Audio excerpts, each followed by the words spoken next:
देखिए जी, 8 फरवरी को इलेक्शन होने जा रहे हैं, चंद दिन ही बाकी रह गए हैं। सियासी जमातों की जानिब से जलसे और कार्य मीटिंगों में तेज़ी आ गई है। इस वक्त मैं हल्का 217 में मौजूद हूं। मैं आपको बताऊं कि टंडोलियार की कुल आबादी 9 लाख से ज़ायद है। कुल वोटरों की जो तादाद है 4,91,628 है। यहाँ टंडोलियार में 1200 से ज़ायद पोलिंग बूथ बनाए गए हैं और 336 पोलिंग स्टेशन बनाए गए हैं।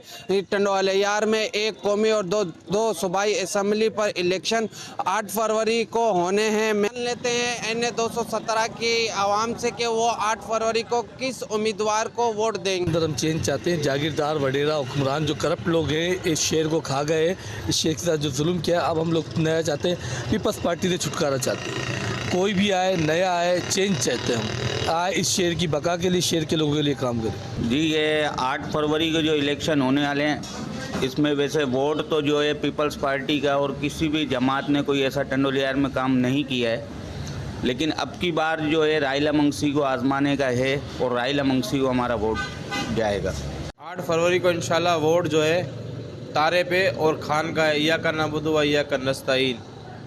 जो पिछले नुमाइंदे उन्होंने शहर का बेड़ा गर्क कर दिया। अब हम नए चेहरे देखना चाहते हैं। को हम पीपी को वोट देकर और जितवाएंगे। जी, आपने NA 217 की आवाम की बात सुनी। उनका यही कहना था कि 8 फरवरी को हम उस उम्मीदवार को वोट देंगे जो हमारे वसाइल हल करेगा। अब मुकाबला जो है वो GDA उम्मीदवार राइला गुल मक्सी, पीपल्स पार्टी के जो उम्मीदवार हैं जुल्फिकार सत्तार बच्चाड़ी और पाकिस्तान तहरीक इंसाफ के जो आज़ाद उम्मीदवार है राशिद मेव के दरमियान मुकाबला है। अब देखना यह है कि 8 फरवरी को टंडोलियार की आवाम किस उम्मीदवार को वोट देकर जीत का सेहरा सर सजाएगी।